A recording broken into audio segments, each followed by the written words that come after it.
Agora, hoje de manhã eu falei sobre a fé na palavra de Deus faz toda a diferença. E eu enfatizei muito aqui em cima do alicerçados na palavra. Tem que ser fé nessa palavra.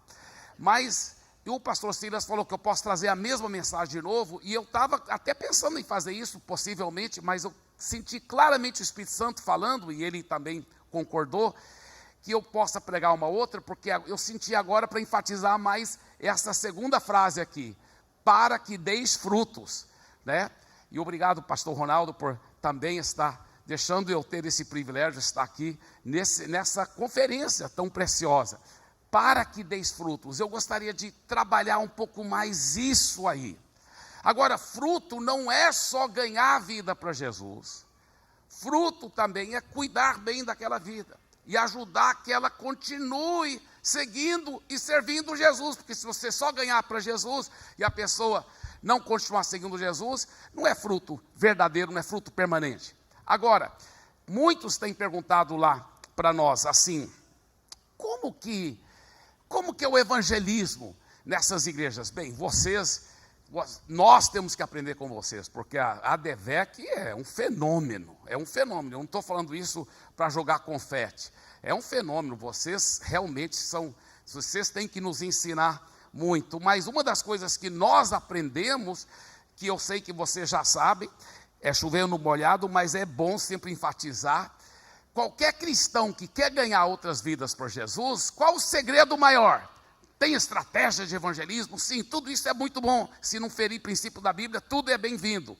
Mas o segredo principal, o que é? É ser cheio de Jesus. Se você estiver cheio do Espírito Santo, cheio de Jesus, você vai atrair outras pessoas para Jesus. Isso é uma realidade. A minha esposa é desse jeito, eu tenho visto vez após. Quantas vezes a gente vai, estamos numa padaria, vamos supor, a gente vai pagar a conta lá no caixa, e a jovem lá do caixa olha para minha esposa e fala assim, você tem uma coisa diferente, seu sorriso é diferente, e minha esposa já pode falar de Jesus para aquela pessoa. Minha esposa, ela é pastora, mas ela também formou em psicologia, ela se tornou psicóloga, ela decidiu fazer psicologia para me entender melhor, sabe? Mas, brincadeira, mas ela realmente é psicóloga, e quando ela estava fazendo o curso de psicologia, tinha uma professora, não sei quantos doutorados que essa professora tem. Essa professora, anos atrás, quando o Fernando Henrique Cardoso era o presidente, ela trabalhou com a esposa do presidente, né, Ruth Cardoso de Mello, e ela é uma sumidade. Mas olha o que essa professora fez, uma aula lá, que minha esposa estava lá como aluna, a professora, quando estava terminando a classe, ela falou, todo mundo pode ir, ela pediu só minha esposa para ficar. Aí minha esposa chegou para ela assim, professor, o que foi? Ela falou, você tem uma coisa diferente, você tem que me falar, o que é isso que você tem, esse sorriso diferente. E minha esposa pôde falar de Jesus, ganhou a professora dela para Jesus, discipulou a professora, aí eu e minha esposa juntos batizamos a professora, ela foi para o nosso pequeno grupo, nossa reunião na casa, e ela se tornou membro da igreja, para a glória de Jesus, e o mais importante, foi salva e transformada por Jesus, sabe? E o segredo é ser cheio de Jesus. Você é cheio de Jesus, você quer dar muito fruto, o segredo é ser cheio de Jesus. Uma vez eu estava numa churrascaria em Goiânia, eu estava comendo lá, o garçom ficava olhando para mim, finalmente ele criou coragem, tocou no meu ombro assim e falou assim, ei, o que você tem? Eu olhei para ele, eu estava literalmente na carne, né, irmãos? eu olhei para ele, eu falei, é Jesus. Ele falou, só pode ser Jesus, é diferente. Eu lembro, isso é muito antes de eu ser pastor, eu formei em teologia nos Estados Unidos, mas numa das férias grandes, eu completei um curso de música jazz, lá em Berklee College of Music, em Boston. E enquanto eu estava fazendo esse curso, eu sempre gostei de fazer exercício, uma noite eu saí, como era meu costume, para correr. Eu tinha corrido, talvez aquela noite, uns 8, 9 quilômetros, eu estava voltando para a faculdade no ônibus urbano. Eu não era pastor, nem tinha cara assim de crente, entre aspas, porque meu cabelo era um pouco comprido, eu só estava com roupa de correr, né, shortinho de nylon. Mas eu lembro em pé no ônibus assim, pensando, essa vida com Jesus é tão maravilhosa. Eu pensando nisso, quando de repente eu vi na outra ponta do ônibus, um cara, um americano assim, cabelão bem compridão assim, olhando para mim estranho. Achei muito estranho o jeito de olhando para mim, mas eu fiquei pensando em Jesus. Eu não vi quando ele se aproximou, de repente ele estava quase em cima de mim. Ele falou assim, ei cara, eu falei, ei, o que foi? Ele falou, o que você tem aí? Aí eu pensei, será que é um assalto, mas não tem nada para roubar aqui? Eu falei, claro, a conversa era tudo em inglês, né, mas falei, o que você está querendo, cara? Ele falou, você sabe que eu estou querendo. Eu falei, não, cara, eu lhe garanto, eu não sei o que você está querendo. Aí ele falou bem baixinho no meu ouvido, ele falou, eu quero saber que tipo de droga que você está tomando, cara. Ele disse, eu tenho que ter essa droga, eu quero tanto ter essa alegria que eu vejo em você. Me fala qual é esse tipo de droga. Aí, eu quase que eu falei assim, não estou tomando droga, mas não falei isso, porque eu pensei, que oportunidade de falar de Jesus. Então naquele momento eu me tornei um santo traficante. Aí já que ele estava tudo místico, eu também fiquei místico. Eu falei assim, você quer saber mesmo, cara? O que eu tenho? Ele falou, eu quero. Eu falei, tem certeza? Ele falou, tenho. Aí eu falei, é Jesus. Mas é tão maravilhoso poder compartilhar o amor de Jesus. Agora, deixa eu te falar, isso atrai a pessoa a Jesus, a pessoa entrega a vida para Jesus. Mas o grande problema das nossas igrejas em geral, evangélicas no Brasil, não é ganhar vidas. Se a igreja é como essa, que prega a palavra, na unção do Espírito, sempre vai converter muita gente. O grande problema é para onde vai essas pessoas, onde estão. Quantas e quantas pessoas já encheram nossos altares chorando e a gente não vê aquela pessoa. Não vê aquela pessoa. Eu vou te dizer uma coisa que parece uma heresia, tá? Mas não me apedrejam, porque é verdade, eu vou te provar. Se a igreja prega a palavra na unção do Espírito, como essa igreja prega, é mais importante você integrar a pessoa na vida da igreja do que simplesmente levá-la a fazer uma decisão. Deixa eu explicar por quê, escuta bem. O que é integrar? Integrar é muito mais profundo do que entrosar, tá? Integrar é quando a pessoa se sente como peixe dentro da água, é quando a pessoa fala assim, eu encontrei a minha família espiritual, daqui eu não saio daqui, ninguém me tira. Então, e ela começa a ser bem fiel, porque escuta bem, se a pessoa só fizer uma decisão vir aqui na frente, isso é lindo, é maravilhoso, é super importante, porém, nós não temos certeza se ela teve revelação do novo nascimento, se ela compreendeu mesmo o que ela está fazendo. A gente não sabe se ela verdadeiramente nasceu de novo, se ela talvez entendeu o que ela está fazendo, não é verdade? E se ela não for integrada na vida da igreja, é bem provável que você nunca mais vai ver aquela pessoa e ela nem vai seguir Jesus. Agora, escuta bem, se ela for integrada na vida da igreja, ao ponto que ela diz, eu encontrei, daqui eu não saio, mesmo que ela não fez decisão ainda, ela vai fazer. Ela vai, porque ela vai ficar se expondo à palavra e à presença do Espírito Santo, e ela vai converter, ela vai nascer de novo, e o melhor, ela nunca mais vai deixar os caminhos do Senhor, porque ela está integrada, está cuidada. Vocês estão entendendo? Então esse é um princípio, o princípio da integração. Então no começo do nosso trabalho lá em Santarém, eu falei, Deus, eu preciso que o Senhor me ajude, e Ele foi me ensinando alguns princípios, e esses princípios, Ele me ensinou muitas coisas, Ele me levou para estudar a vida de Barnabé. Por isso que eu ensino esses princípios de integração, de frutificação, de integração. Eu chamo fator Barnabé. E é interessante porque a primeira vez que a gente vê a menção de Barnabé na Bíblia Sagrada, nós descobrimos algo muito curioso. O nome dele não era realmente Barnabé. Olha só o que a Bíblia diz em Atos capítulo 4, a partir do versículo 36. Atos capítulo 4, versículo 36.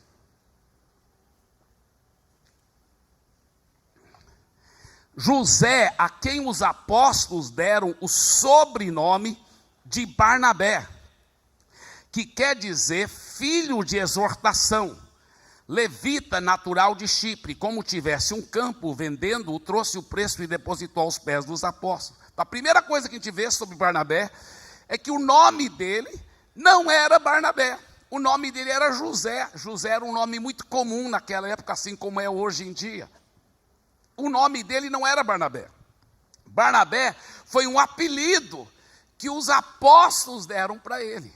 Agora, interessante, porque o Novo Testamento foi escrito no grego, mas toda vez que você vê no Novo Testamento um nome próprio que começa com Bar, é porque é um nome traduzido primeiro do aramaico para o grego, para depois ser traduzido para o português. Interessante. Então, por exemplo, Simão Bar Jonas, Bartimeu e assim por diante. Toda vez que você vê Bar na frente, Bar no aramaico significa filho. Então Simão Bar Jonas quer dizer Simão, filho de Jonas. Bartimeu é aquele cego no caminho que Jesus curou. Diz a história que Timeu, o pai dele, era um grande general que se revoltou contra os romanos, e por isso que os romanos mataram ele e cegaram o filho dele, que era o Bartimeu, filho de Timeu. Tem até um homem, um mágico, né, na Bíblia, que a Bíblia chama de Bar Jesus. Jesus morreu no lugar de um criminoso. Como era o lugar do nome do criminoso? Barrabás. Abba, no aramaico, quer dizer filho. Bar-Abá, Jesus morreu no lugar de todos os filhos de todos os pais. Interessante. Então, toda vez que você vê Bar na Bíblia, quer dizer filho. Então aqui, o apelido que os apóstolos deram para ele é Barnabé. Por que deram esse apelido para ele? Nabé é a palavra traduzida do aramaico para o grego paraclisis. Vem da mesma raiz do paracletos. O que é paracletos? É o nome que Jesus deu para o Espírito Santo. Quando Jesus falou para os seus discípulos, eu estou indo embora. Eles ficaram tristes. Ele falou, não fica triste, é melhor para vocês, eu não vou deixar vocês órfãos, eu vou enviar um outro paracletos para estar com vocês. Um outro paracletos. Interessante, no grego tem duas palavras diferentes que podem ser traduzidas para português, outro. A palavra outro. Uma é hétero, quer dizer um outro de um outro tipo assim, duas frutas, banana, maçã, outra fruta de outro tipo, banana, maçã. Mas não foi essa palavra que Jesus usou no grego, não foi hétero. Ele usou a palavra allos. Allos, quando ele disse, eu enviarei um outro consolador, paracletos, ele usou a palavra allos. Allos quer dizer um outro do mesmo tipo uma maçã, outra maçã, do mesmo tipo. Então Jesus estava dizendo para os seus discípulos, assim como eu tenho sido seu melhor amigo e caminhado ao lado de vocês, porque a palavra paracletos quer dizer no grego, aquele que vem ao lado para te encorajar, para te ajudar, para te animar. E Jesus falou, eu enviarei um outro paracletos, que ele vai ser seu melhor amigo, que é o Espírito Santo, aleluia. Agora, veja bem, que apelido que os apóstolos deram para esse homem, filho do Paraclisis, que é da mesma raiz do paracletos, filho da consolação, do consolador. A Bíblia anotada diz que Barnabé é chamada de um consolador, de um encorajador, filho do consolador, filho do Espírito Santo. Você já imaginou um apelido melhor do que esse? Filho do Espírito Santo. Uau, agora o que levou os apóstolos a darem esse apelido? A Bíblia não fala, mas eu imagino que deve ter sido uma conversa meio assim. Tiago, Pedro, João estão lá batendo papo. E eles falaram, cara, aquele José é fenomenal. A igreja que ele tem na casa dele, né, o pequeno grupo, ponto de pregação lá, Toda hora lotada. E olha, qualquer novo convertido que você coloca na mão dele, ele cuida. Logo, aquele novo convertido está sendo discipulado, está liderando outras igrejas nas casas, outros pontos de pregação. Aquele José é fenomenal. Aquele José cuida bem de todo mundo. Coloca qualquer novo convertido na vida dele e ele vai cuidar bem. Ele vai discipular. Qual José? É aquele José, porque tem muitos Josés, né? Qual José que você está se referindo, Pedro? É aquele José, cara, que nos faz lembrar do Espírito Santo. Aquele que nos faz lembrar, porque ele vem ao lado, encoraja as pessoas e ama e cuida das pessoas. Então vamos dar um apelido para ele: Filho do Consolador, Filho do Espírito Santo. Uau, quantos no mundo espiritual gostariam de receber esse apelido hoje à noite? Eu quero declarar que se o seu coração estiver aberto para a palavra de Deus e pela unção do Espírito, antes de você sair daqui, você vai receber um novo nome no mundo espiritual. Eu já vejo você um Barnabé, em nome de Jesus. Diga: eu recebo esse novo nome sobre a minha vida. Diga: eu já me vejo um Barnabé. Amém. Amém. Se for mulher, Barnabela, tá? Amém. Glória a Deus. Agora, veja bem o que nós vemos sobre o Barnabé. Atos 9, 26. Está se referindo agora a Saulo. Saulo, que depois se tornou o grande apóstolo Paulo, tá? Nesse momento ele ainda era relativamente um novo convertido. E pela primeira vez, depois de converter, ele vai para Jerusalém, a igreja mãe, aonde ele quer se entrosar, se integrar, ele quer ser aceito por aquela igreja, tá? Então, Atos 9, 26. Tendo chegado a Jerusalém, né, Saulo, esse novo convertido, procurou juntar-se com os discípulos. O que é que ele estava procurando? Integração, ser aceito. Procurou juntar-se com os discípulos. Todos, porém, o temiam, não acreditando que ele fosse discípulo. Então, veja bem, Saulo era um novo convertido, e ele queria integração, mas ninguém acreditou que ele era convertido de verdade. Eu posso imaginar os irmãos, depois do culto, o Saulo chegando lá: paz, irmão.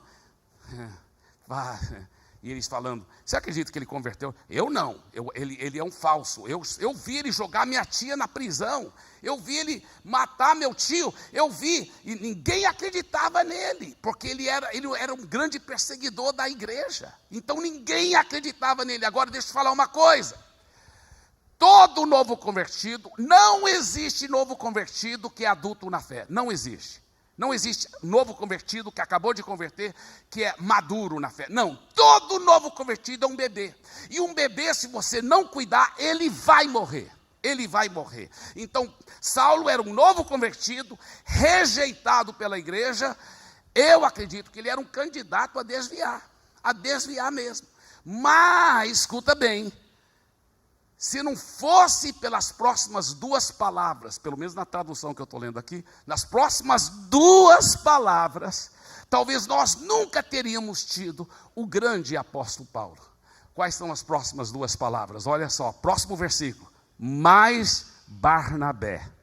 Mais Barnabé. Ninguém acreditou nele, exceto um Barnabé. Mais Barnabé, tomando consigo. O que ele fez? Mais uma vez, a Bíblia não explica os detalhes, mas eu imagino que Barnabé viu o Saulo lá, como peixe fora da água, ninguém acreditando nele, e chegou lá: Saulo, meu querido, vamos almoçar junto, depois do culto, né? Vamos almoçar. E aí, durante o almoço: Saulo, me conta seu testemunho. E Saulo falou: rapaz, eu estava na estrada de Damasco, uma luz brilhou, e Saulo foi falando e falou: cara, isso é lindo, isso é fenomenal. Os apóstolos têm que ouvir seu testemunho. Olha que a Bíblia diz: tomando consigo, levou-o aos apóstolos e contou-lhes como ele vira o Senhor no caminho. Quem contou? Não foi o Saulo, foi o próprio Barnabé. Barnabé chegando: Pedro, quero que você conheça o Saulo. Pedro, o testemunho dele, ele teve uma visão de Jesus. Ananias orou com ele depois dele jejuar por 3 dias cego lá, e foi curado e batizado no Espírito Santo.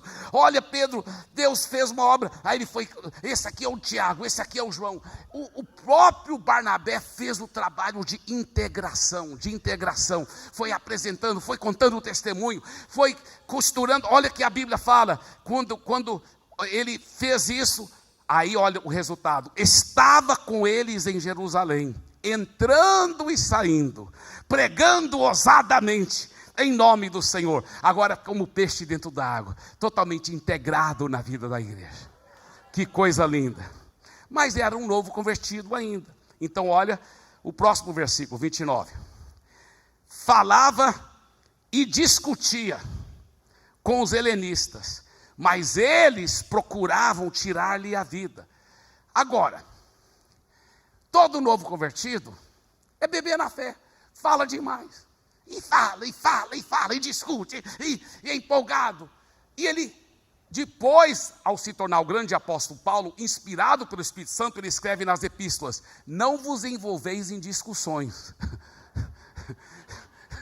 Mas aqui ele era um novo convertido. O que você tem que fazer com o novo convertido? Você tem que ter paciência com ele, você tem que discipulá-lo. Eu pessoalmente, a Bíblia não fala, eu pessoalmente penso que Barnabé estava viajando, porque ninguém cuidou. Olha que a Bíblia fala: tendo porém isso chegado ao conhecimento dos irmãos, levaram até Cesaria, dali enviaram para Tarso. Meu Deus, veja bem, aqui está Jerusalém, olha aqui. Aqui mais um pouquinho para o norte está a cidade Porto de Cesareia. Tarso fica lá onde agora é Turquia, longe, longe, longe. Não tinha cristãos, pelo que a gente saiba, ainda em Tarso, porque nem em Antioquia eles não tinham chegado ainda, que era metade do caminho. Olha só. Então, eles devem, eu imagino eles conversando entre eles, falando assim: cara, esse Saulo está dando um trabalho. Ele está, todo mundo está querendo matá-lo, e está um problema. O que a gente faz com ele? Cara, vamos, aonde ele é mesmo? Saulo de Tarso. Então, vamos fazer uma vaquinha aqui, comprar uma passagem. Aí eu imagino que chegaram para ele: Saulo, você sabe, né, o negócio está feio para o seu lado, então, olha, nós temos uma boa notícia para você. Alguém vai te acompanhar até Cesareia, e olha só a boa notícia: nós fizemos uma vaquinha, eu já comprei uma passagem para você, tá? Até Tarso, que é a sua cidade, né, onde você mora, né? Então, só tem um detalhe, viu, Saulo? A passagem é só de ida. Mais uma vez, eu acho que eles fizeram uma coisa, pois a igreja primitiva também estava aprendendo e crescendo. Nós podemos até ser consolados com isso, mas você nunca faz isso com o novo convertido. O cara, novinho convertido, manda para um lugar onde ninguém vai cuidar dele. Agora, depois nós vamos chegar onde ele está. Mas eu quero voltar para aquele princípio que Barnabé fez, tomando consigo. Sabe, hoje, aqui no Rio de Janeiro, em todo o Brasil, tem milhões e milhões de cristãos que estão desigrejados, desviados, e deixa eu te falar uma coisa: muitos deles esperando um Barnabé, uma Barnabela, para cuidar deles. Eles estão sentindo como peixe fora da água. Sabe, quando eu comecei a pastorear lá em Fortaleza, eu comecei um pequeno grupo, né? Eu comecei um pequeno grupo, como se fosse um ponto de pregação, dentro do condomínio onde eu estava morando, na minha casa, que depois multiplicou tanto que foi preciso, era na quarta noite, eu precisava começar outro no sábado à noite também, porque estava crescendo, e minha filha, Priscila, cuidava das crianças. Então eram 4 pequenos grupos lá na minha casa, toda semana. Só que eu também comecei um pequeno grupo lá numa comunidade carente, lá próximo. E lá naquela comunidade carente, também espalhou de uma forma fenomenal. Foi crescendo e multiplicando, foi maravilhoso. E um dos caras que converteu lá, o nome dele é Marcelo. E o Marcelo era conhecido lá naquela comunidade como um cara que ia morrer logo, porque o pessoal até falava para mim lá, o pessoal do bairro, não, esse aí não vai durar. Ele, aí, apesar de ser novo, ele e um outro que falaram o nome lá, nem lembro o nome do outro. Ele falou, esse e o outro, eles, os dois, todo mundo sabe, os caras que mais bebe, bebida alcoólica e toma droga, na comunidade carente todinho. Os caras direto bêbado e drogado. E todos os dois, apesar de ser tão jovens, um já morreu com o fígado tudo estourado. E agora vai ser a vez do Marcelo, ele vai morrer logo. E o Marcelo converteu, chorando, querendo seguir Jesus. E ele estava indo fielmente por um tempo, mas logo desviou. E eu, Marcelo, o que foi? Pastor, porque eu não consigo parar de beber, tomar droga, eu não consigo. Eu falei, você consegue sim, em nome de Jesus, e pela palavra de Deus, você vai ser um homem de Deus. Pastor, eu não consigo. Você para de falar essa incredulidade, cara, você vai conseguir, você vai vencer, você vai ser... Olha, eu fiz isso não porque eu sou pastor, eu fiz isso porque eu sou cristão. Todo cristão é para dar frutos, todo cristão é para agir assim. Não é tão difícil você só falar a palavra de fé e amar alguém, e amar e cuidar de alguém. Sabe, se você pensar, você conhece alguém que já entregou a vida para Jesus, mas hoje está desigrejado, ou está desviado. Se você lembrar, o Espírito Santo vai te ajudar. Deus quer que você seja um Barnabé, uma Barnabela na vida daquela pessoa. E eu falei isso, palavra de fé, e fiquei trabalhando como pastor, cuidando de muitos grupos. Aí, um dia, a minha esposa estava lá na comunidade carente, ela chegou em casa, ela falou, eu estava lá, eu acho que preparando a mensagem, era uma tarde, eu lá na presença de Deus, ela chegou, amor, olha, eu acho que é bom você ir lá para a barraca do Marcelo. Falei, mas por quê? Ela falou, eu estava passando na frente da barraca do Marcelo, voltando para casa, e eu vi uma nuvem negra por cima da barraca dele. Eu já conheço bem minha esposa, sei que ela tem essa graça de perceber no mundo espiritual. Ela falou, acho que você deve ir lá agora. Eu falei, agora? Ela falou, agora, eu acho que é importante. Eu falei, amém. Tirei meu relógio e fui lá, e lá barraquinha, né, na comunidade carente, muito pobre lá de Fortaleza, eu bati palmas lá, ninguém atendeu, fui lá para a porta, bati, ninguém, portinha pequena assim, mas eu empurrei a porta. Se eu tivesse chegado 10 minutos mais tarde, com certeza teria sido tarde demais, porque quando eu empurrei a porta, aí eu vi a cena, ele estava em cima de um tamborete, ele tinha amarrado um laço, e ele estava para colocar a cabeça dentro do laço.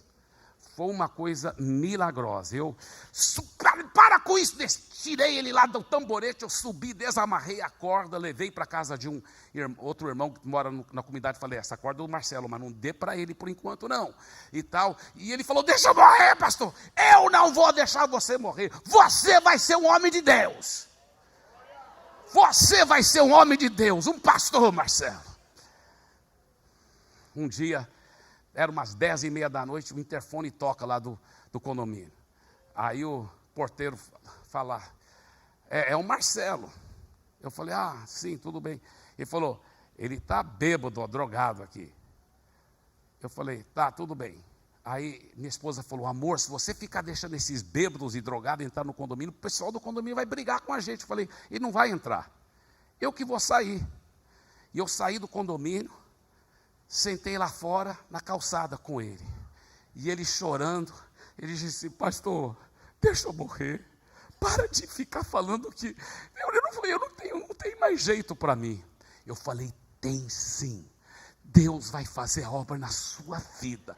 Já está fazendo, eu declaro isso, já está acontecendo em nome de Jesus.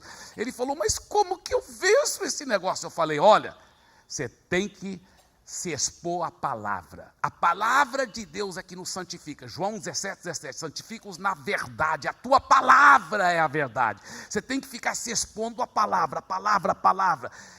Vai para os cultos, você não pode faltar nos cultos. Vai para os pequenos grupos, as reuniões lá na favela. Vai lá toda semana. Não quero você faltando nunca mais, se expondo. Ele falou, mas eu não dou conta de parar de beber, eu vou estar bêbado, drogado. Vai bêbado, vai drogado, mas vai. Ele falou, pode ir desse jeito? Vai.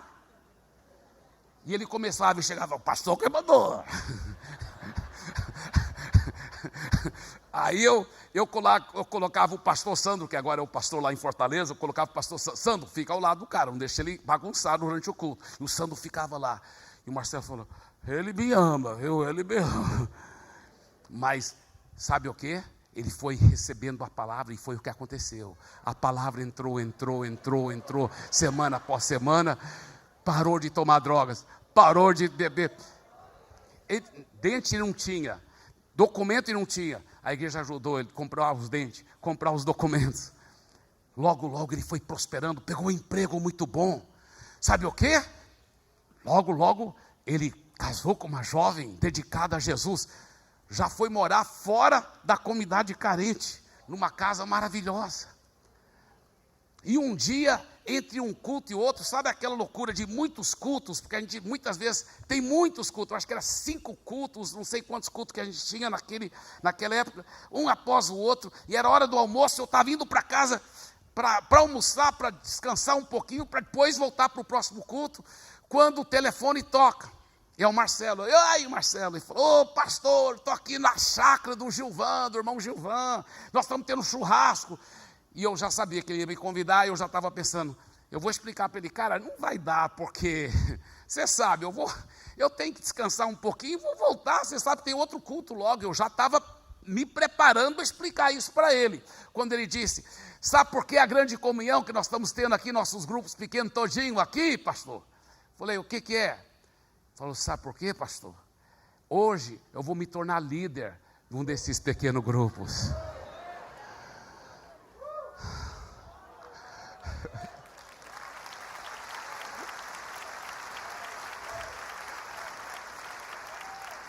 Eu falei, eu vou lá. Prepara o churrasco para mim, que eu quero estar aí. E eu fui lá, comi churrasco com eles, orei sobre o Marcelo, junto com os outros líderes lá, foi lindo. Ainda pude voltar, não sei se deu para descansar aquele dia, mas voltei para os cultos. E um dia ele me liga, e ele fala, pastor, eu estou começando uma casa de recuperação. Legal, mas você sabe que tem muitos detalhes. Não, eu sei, estou cuidando de tudo, tal e tal. Aí passou mais um tempo, ele falou assim, pastor, é lindo lá, tem muitos homens e rapazes lá. Eu queria que o senhor fosse lá. Ele marcou o dia. Aí, quando o dia marcou, aí eu falei, tudo bem, Marcelo. Então, aí ficou da gente sair tal e tal hora, aí eu falei para ele, então, me passa o endereço onde você está morando agora, porque eu vou passar aí para te apanhar. Ele falou, não, pastor, não precisa não, eu vou te apanhar. Eu falei, você tem carro? Tem, pastor, Deus tem me abençoado. Amém. Agora ele entrou com carro e tudo no condomínio, aleluia. Aí nós chegamos, irmãos, eu fiquei impressionado, tipo uma chácara linda, horta, campo de futebol, muitos homens e rapazes. E nós tivemos tanta comunhão e refeição, e aquele tempo maravilhoso, depois um culto poderoso. Aí ele falou assim, esse aqui é o cara que eu disse para vocês, que eu estava com a corda no pescoço, que ele tirou, e se Deus pode fazer um milagre na minha vida, Ele pode fazer na vida de vocês também.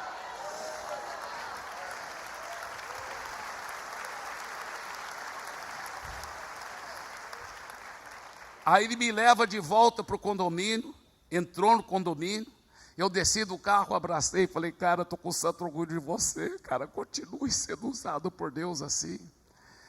Aí eu pensei que ele ia já entrar no carro, ele falou, pastor, você ouviu o condomínio, o decalque que está no para-choque do carro? Eu falei, não. Ele falou, olha, eu dei uma olhada, decalque bem grande que tinha colocado, obrigado Jesus e o meu pastor por não desistir de mim. Sabe, eu nem tinha feito tanta coisa, não era que todo dia eu ia atrás de Marcelo, não era, mas eu só criei, eu só amei. Tem muitos Marcelos e Marcelas só esperando você, Barnabé, mas você tem que ser proativo, intencional em ser esse Barnabé, em ser essa Barnabela. Isso é um princípio tão precioso. Sabe, eu aprendi alguns princípios. Primeiro, quero só te passar 4 princípios aqui rapidamente. É mais importante integrar a pessoa, isso eu já falei, né? É mais importante integrar a pessoa do que somente levá-la a fazer uma decisão. Número 1. Número 2, o segredo principal de integrar alguém na vida da igreja é através de amizades genuínas. Por favor, diga amizades genuínas. Agora, número 3, essas amizades são cultivadas melhor em eventos sociais, oficiais e extraoficiais. Quando o Espírito Santo estava me ensinando isso aqui, eu lembrei do Dr. Paulo. Dr. Paulo, um dentista de altíssimo nível lá em Santarém, mas muito alto nível mesmo, formado no sudeste do Brasil. O cara tinha um consultório como poucos consultórios dentistas que eu já vi na minha vida. Ele estava lá no meio da Amazônia. E muito meu amigo, a esposa dele, membro da nossa igreja, sabe quantas vezes ele foi para a nossa igreja? Nenhuma, já tinha sido convidado muitas vezes. E eu pensei, cara, eu vou praticar esse negócio de fator Barnabé com o Dr. Paulo, porque se der certo com ele, vai dar certo com qualquer um. E eu entendi isso. Eu tinha que primeiro me tornar um amigo genuíno do Dr. Paulo. E o melhor momento era onde? Nos eventos sociais, porque para a igreja ele não ia. E ele sempre ia para os eventos sociais, aniversário de 15 anos, casamento, sempre estava lá. Lá estava ele com a Nilvana. Os eventos sociais ele sempre estava. Então nós íamos ter um grande evento social lá, e era uma coisa de muitos irmãos da igreja, muitos amigos pastores meus, tinha umas tias minhas dos Estados Unidos, era um evento muito grande, lá uma casa muito grande, quintal enorme, tinha piscina lá e tal. E aí nós fomos para esse evento social. E eu pensei, hoje eu vou praticar o fator Barnabé com o Dr. Paulo. Então, eu cheguei lá, vi que ele não estava lá ainda. Então comecei a cumprimentar todo mundo, e minhas tias, normalmente é assim que eu fazia nos eventos sociais, só fico conversando e falando com as pessoas. Mas, de repente eu vejo ele chegando lá com a Nilvana, Dr. Paulo. Eu cumprimentei os dois, esperei para ver onde ele ia sentar. E sempre é assim. Você já notou? Quando vem alguém que não é seguidor de Jesus, está no meio da crentalhada, normalmente senta lá para o lado, lá para a beira. Foi assim que eles sentaram, lá perto da piscina, numa mesa, a mesa mais distante. Ele e a Nilvana sentaram lá. E eu vi que não tinha nenhuma cadeira ao lado da onde ele estava sentado. Então eu peguei uma cadeira, levei para lá e sentei ao lado dele. Agora, isso era muito comum, em todos os eventos sociais eu conversava com o Dr. Paulo, só que eu conversava, sabe quanto tempo? 10 minutos, no máximo, 15, no máximo. Batia um bom papo com ele, depois eu falava, fica à vontade aí, Dr. Paulo. E aí eu voltava para a mesa, onde estavam os pastores, para continuar contando piada evangélica, aleluia. Aí, o que acontece? Dessa vez, eu estava determinado a fazer diferente, que eu ia praticar com ele o fator Barnabé. Qual o fator Barnabé? Número 2, que eu falei já, o segredo principal de integrar através de genuínas amizades. Número 3, essas amizades são cultivadas melhor em eventos sociais, oficiais e extraoficiais. E agora número 4, olha só. Para cultivar essas amizades, é necessário investir muito tempo. Diga muito tempo. Então o Dr. Paulo, quando eu comecei a conversar com ele, ele deve ter pensado, pastor é sempre assim. Passa uns 10 minutos. E ele vai me deixar em paz. Mas quando? Dessa vez eu estava determinado. Mesmo que meus amigos pastores estavam lá, minhas tias dos Estados Unidos, eu estava determinado. Eu vou me tornar um amigo desse homem. Então nós conversamos. Eu fiz muita pergunta sobre onde ele formou, sobre o estudo odontológico, sobre os filhos, o nome de cada filho, a idade. Fiz muita pergunta.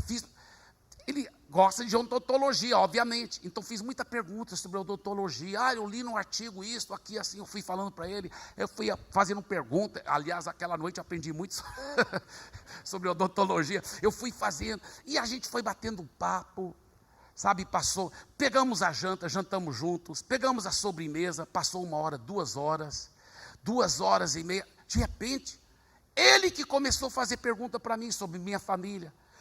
E a gente foi batendo papo, de repente ele começou a fazer perguntas sobre a Bíblia. Eu pensei comigo mesmo, pensei que ia ser no 3º, 4º jantar. Já no primeiro jantar ele já está fazendo perguntas sobre a Bíblia. Aí eu comecei a responder, bater um papo.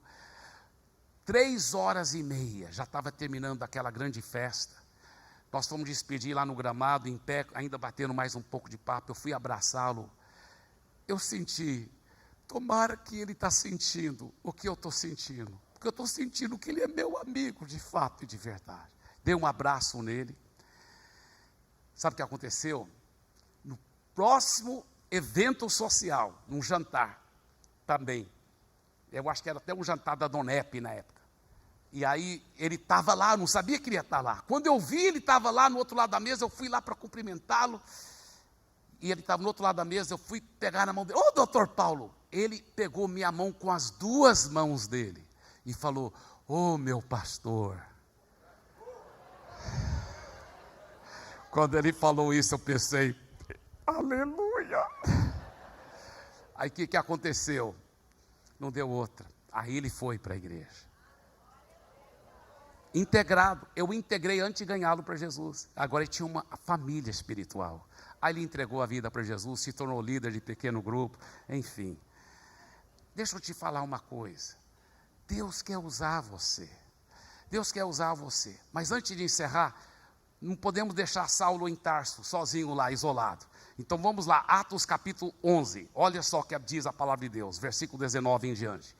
Então, os que foram dispersos por causa da tribulação que sobreveio a Estevão, se espalharam até Fenícia, Chipre e Antioquia. Antioquia era mais ou menos metade do caminho, um pouco menos do que metade do caminho para Tarso. Não anunciando a ninguém a palavra, senão somente aos judeus. Alguns deles, porém, que eram de Chipre e de Cirene, que foram até Antioquia, falavam também aos gregos, anunciando-lhes o evangelho do Senhor Jesus. A mão do Senhor estava com eles, e muitos crendo, se converteram ao Senhor. Estou no versículo 21. E muitos crendo. Então, eu vou continuar a leitura, mas escuta bem.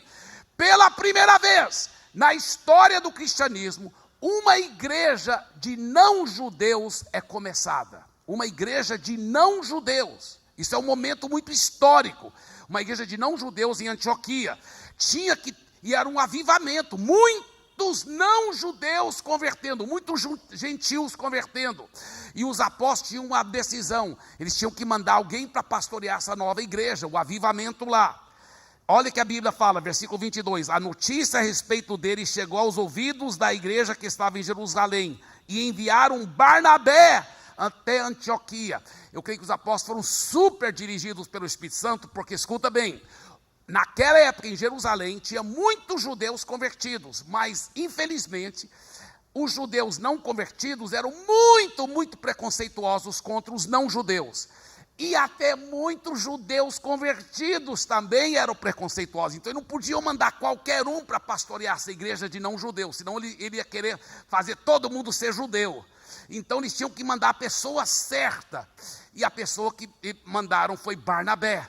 Quando Barnabé chega, olha versículo 23. Tendo ele chegado e vendo a graça de Deus, o Barnabé sempre sabe enxergar a graça de Deus sobre a vida das pessoas. O que ele fez? Ele alegrou-se, ficou feliz e exortava. Essa palavra é a mesma palavra, paraclisis. Ele nabeava, ele praticou o próprio nome dele, ele nabeava a todos aqui com firmeza de coração, permanecessem no Senhor, porque era homem bom, cheio do Espírito Santo e de fé. E olha o resultado. Barnabé já está um avivamento, ele chega, joga gasolina no fogo, e olha, e muita gente se uniu ao Senhor. Ele chega lá, começa a pastorear a igreja, aí que o avivamento acontece. Muita gente se uniu ao Senhor. Marque minhas palavras, escuta bem o que eu vou dizer. Feliz a igreja que tem pelo menos um Barnabé, uma Barnabela, porque onde tiver um Barnabé, uma Barnabela, muita gente vai se unir ao Senhor. Escuta bem o que eu vou dizer. Feliz o pequeno grupo, o ponto de pregação, que tem pelo menos um Barnabé, uma Barnabela, porque aonde tiver um Barnabé, uma Barnabela, muita gente, melhor ainda, uma igreja cheia de Barnabés e Barnabelas. Diga assim: pela fé eu sou um Barnabé. Se for mulher, Barnabela, viu? Olha para o vizinho e fala assim: eu já te vejo um grande Barnabé.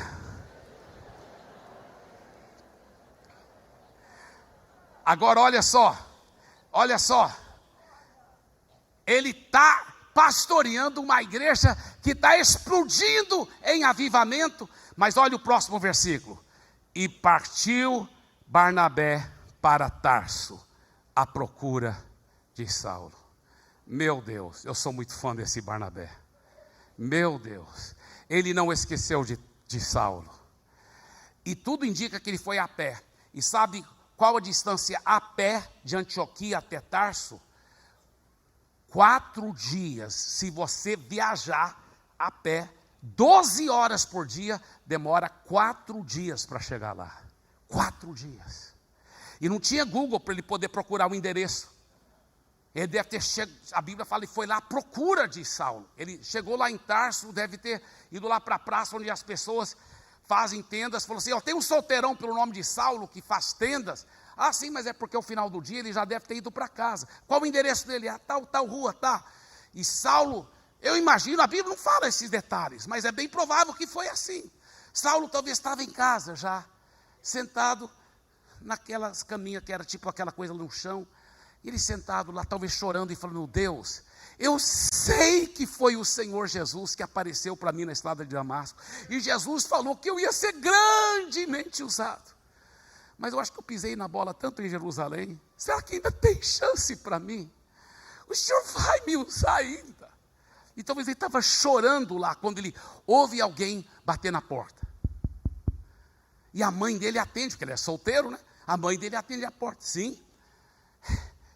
Essa é a casa de Saulo, um solteiro? Sim. Ele se encontra assim. Diga para ele que é o Barnabé, o amigo dele. Saulo enxuga as lágrimas. Meu Deus, Barnabé aqui, tão longe de Jerusalém. E os dois se encontram lá na sala e abraçam um ao outro.